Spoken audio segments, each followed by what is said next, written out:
الحمد لله وحده وكفى والصلاة والسلام على من لا نبي بعده واللعنة والذلة والخزي على اللعين الخزي الخنزير الكذاب الدجال المردود مرزا غلام احمد قادیانی واتباعی واغانی وانصاری عدد كل ذرة الف الف مرة من یومنا هذا الى یوم الدین.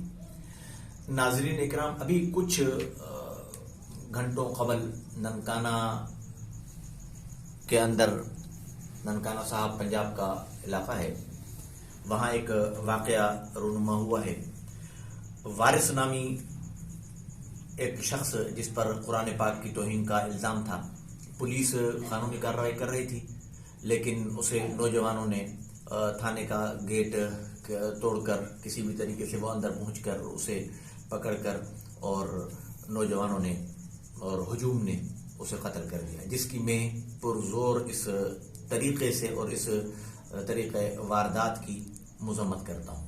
ایک تو یہ بات ہوئی، اس لیے کہ میرے والد محترم عالمی مجلس تحفظ ختم سندھ کے امیر علامہ احمد میاں حمادی صاحب دامت برکاتہم العالیہ ساری زندگی انہوں نے قانون کا دامن نہیں چھوڑا.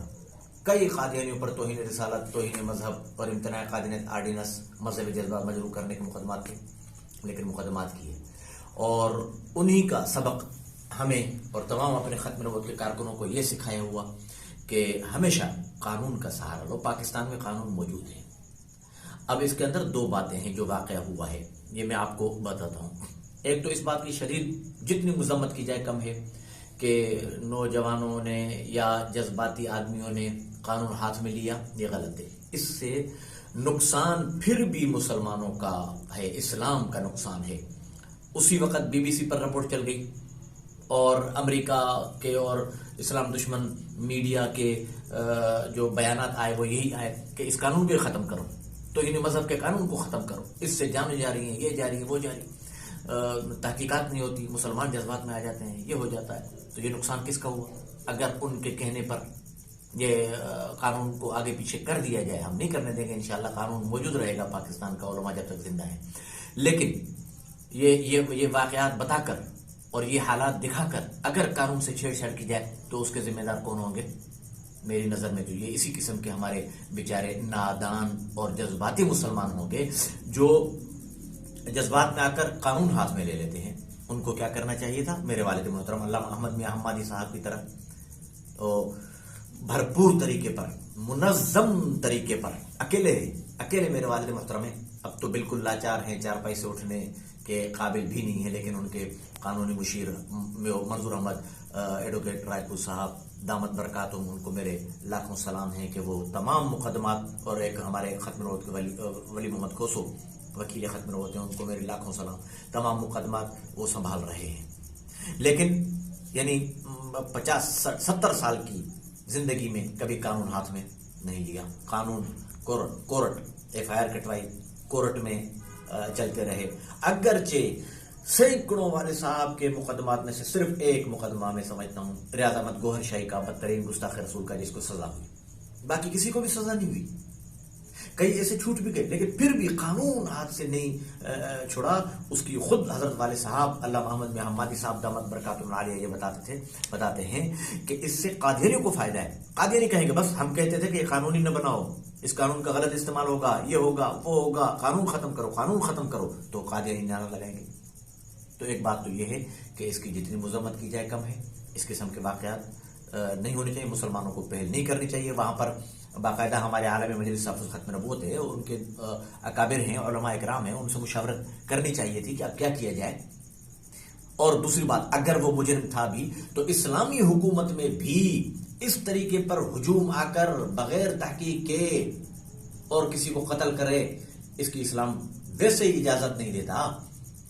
اس کی تحقیقات ہونی چاہیے، مکمل طور پر چھان بین ہونی چاہیے، پھر عدالت، اسلامی قاضی اسے سزا دے گا. اگر وہ گستاخ رسول ہے تو سزائے موت اس کو اسلامی قاضی، اسلامی عدالت سنائے گی. پھر بھی عوام اس بات کی اس میں نہیں آ سکتے کہ عوام اٹھیں اور کسی کو بھلے جائز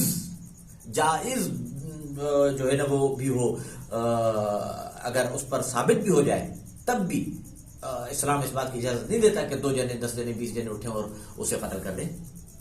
قاضی، اسلامی قاضی کاہے کے لیے ہیں؟ عدالتیں کاہے کے لیے ہیں؟ ہمیں عدالت کا دامن نہیں چھوڑنا چاہیے. ایک بات تو یہ.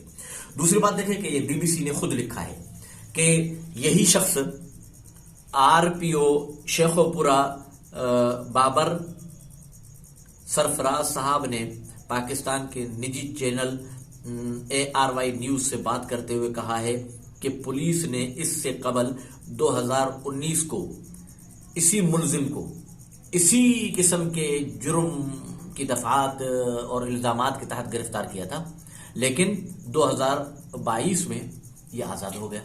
تو یہ بھی غلط ہے، یہ بھی غلط ہے۔ اگر ایسا بندہ جو پہلے گرفتار ہو چکا ہے اور پھر اسے آزاد کیا گیا ہے تو کس بنیاد پر آزاد کیا گیا ہے، اس کی مکمل چھان بین ہونی چاہیے۔ میں اپنی عدالت عالیہ سے ہاتھ جوڑ کر یہ عرض کرتا ہوں کہ وہ بھی قانون پر سختی سے عمل درآمد کروائے نا، کہ ہمیں کہیں دوسری طرف دیکھنے کا وقت ہی نہ ملے۔ ہمیں اعتماد، اس قدر اعتماد ہو جائے عدالت پر، محترم جج صاحبان پر اس قدر اعتماد ہو جائے کہ ہم دوسری جانب دیکھیں ہی نہیں کہ نہیں بس انشاءاللہ ہمیں 1-2 دن کے اندر یہ۔ اب آپ خود اندازہ لگائیں کہ 70 سال ہو گئے میرے والد صاحب کو، مرزا طاہر پر مقدمہ تھا اب تک چل رہا ہے، اور کئی مرزا خلیل شہزاد پور کا مقدمہ اب تک چل رہا ہے، کئی ایسے مقدمات قادیانیوں پر جن کو 40 سال سے اوپر ہو گئے اب تک چل رہا ہے۔ تو اب بتائیں وہ کیا کریں؟ میری معزز عدالتوں کو ہاتھ جوڑ کر کہتا ہوں کہ وہ مجھے بتائیں کہ وہ بندہ کیا کرے گا جو اب چارپائی پر پڑا ہوا ہے، جو اٹھ نہیں سکتا، نماز اشاروں کے ساتھ پڑھ رہا ہے، جوانی میں اس نے مقدمہ درج کیا، اب تک اس کو انصاف نہیں ملا۔ عدالتوں سے گزارش ہے کہ انصاف فراہم کریں، انصاف فراہم کریں۔ جب انصاف ہوگا، انصاف فراہم ہوگا، مجرموں کو سزائیں ہوں گی تو 2 باتیں ہوں گی: ایک، فریادی مطمئن ہوگا، ہجوم قتل نہیں کرے گا، دوسرا، کسی گستاخ کو جرت نہیں ہوگی کہ وہ توہین قرآن، توہین مذہب، توہین خدا، توہین رسول، توہین صحابہ، توہین اہل بیت کرے۔ یہ دونوں چیزیں ہونی چاہیے۔ ایک یہ کہ بالکل غلط ہے یہ واقعہ، اس کی میں مذمت کرتا ہوں تنظیم تحفظ ناموس خاتم الانبیاء پاکستان کے پلیٹ فارم سے، کہ یہ اس طریقے پر ہجوم جا کر اگر نامزد گستاخوں کو قتل کریں گے تو امریکہ اور یہ خود قادیانی اور دیگر اسلام دشمن قوتیں ہمارے اس بنے بنائے قانون کو ختم کرنے کے لیے دباؤ ڈالیں گے۔ یہ ان کا فائدہ ہوگا، ہمارا نقصان ہوگا، ایک بات۔ دوسرا کہ عدالتوں سے گزارش ہے کہ فوری طور پر اس قسم کے واقعات پر چھان بین کر کے کارروائی کرنی چاہیے۔ اللہ پاک ہم تمام مسلمانوں کو اس پر عمل کرنے کی توفیق عطا فرمائے۔ وآخر دعوانا الحمدللہ رب العالمین۔